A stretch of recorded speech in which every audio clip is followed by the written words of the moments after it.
আপনি তো আমার থেকেও বেশি খাবার খেতে পারেন, আজ আপনার খিদে নেই তা কি করে হয়?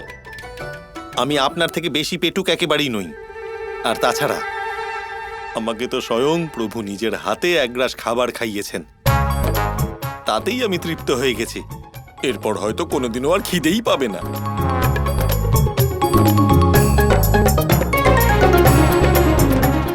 যখন রাধা রেধেছে তখন তার মান তো তোমাকে রাখতেই হবে হনুমান।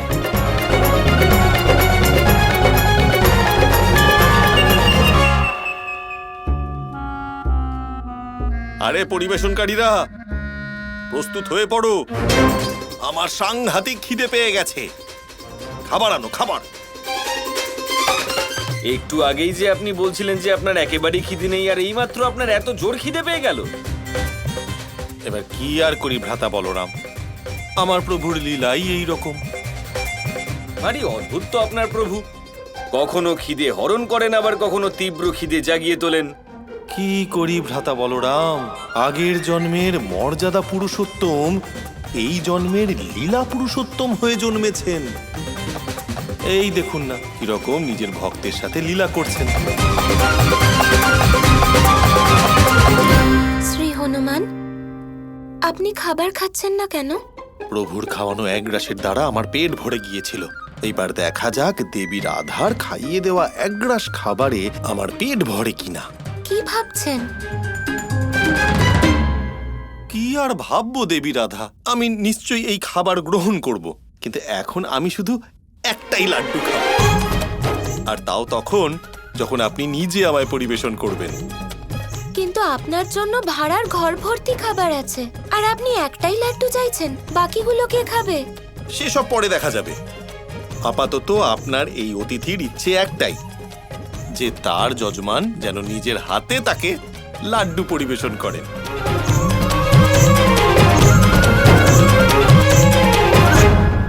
রাধা, আমাদের অতিথির এটাই ইচ্ছে, পূরণ তো করতেই হবে, তাই না?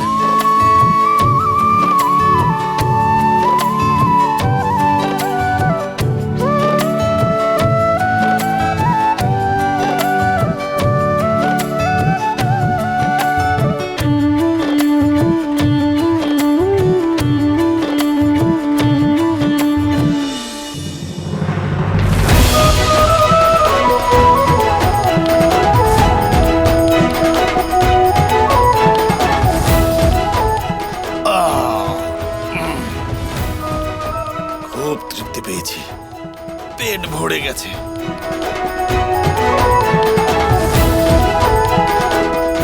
এটা কিভাবে সম্ভব?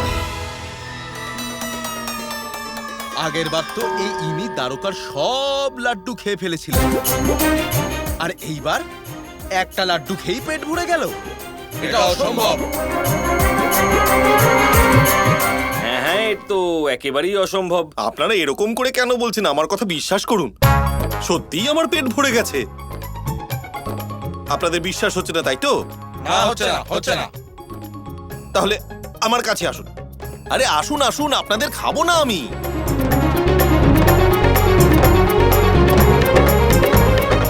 আরো কাছে আসুন।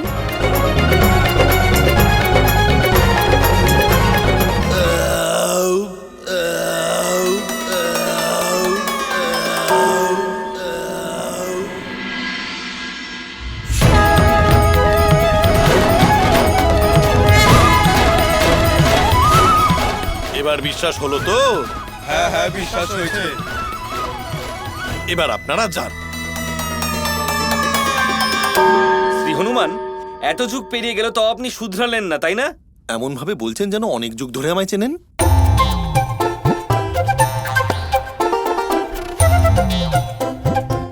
সে তো আপনি নিজেই বলেছিলেন না যে আপনি অনেক যুগ পুরনো, তাই শুধু অনুমান করে বলে দিলাম। দেবী রাধার ওপর কিছুটা বিশ্বাস তো হয়েছে, বাকিটা প্রভুর দেওয়া সেই জিনিসটা দিয়ে পরখ করতে হবে।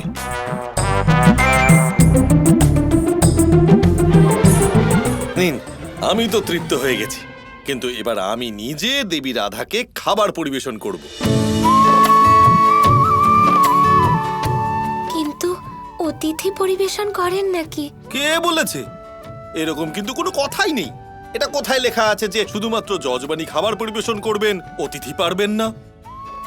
আজ অতিথি আর যজমানকে একই স্তরে নিয়ে আসা যাক, না কেউ বড় না কেউ ছোট। আমাকে অন্তত কিছুটা পরিবেশন করতে দিন দেবী রাধা।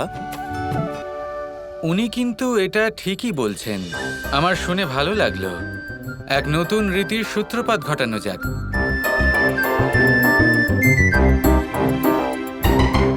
যখন কৃষ্ণ বলে দিয়েছে তখন করতেই হবে।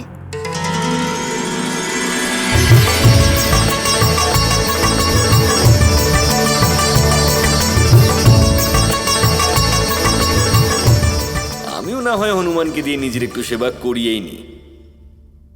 আরে শুধু রাধাকেই কেন শ্রী হনুমান, আমাকেও পরিবেশন করুন। অবশ্যই ভ্রাতা বলরাম।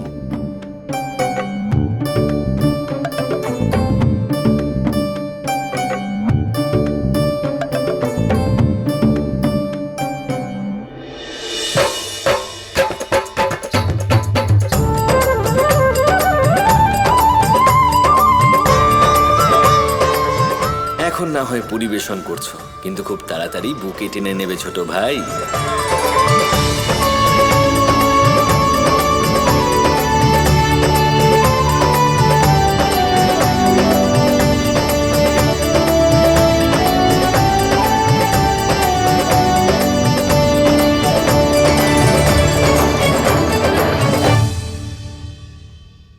ব্যাস, শুধু একবার দেবী রাধা এই জিনিসটাকে চিনতে পারুক।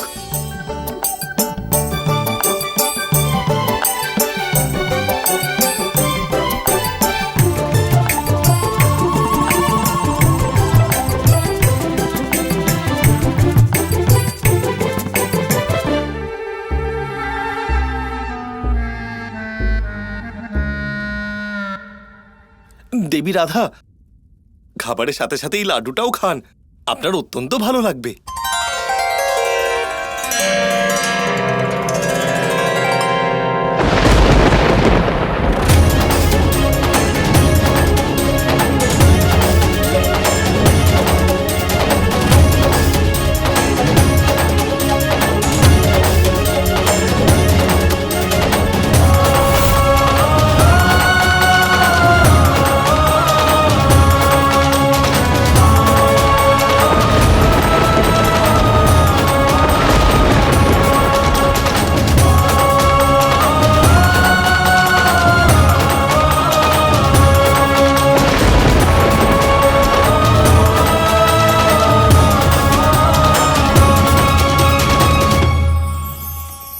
গুরু, যিনি পথ দেখান, আমাদের জীবনে অত্যন্ত গুরুত্বপূর্ণ, অত্যন্ত আবশ্যক।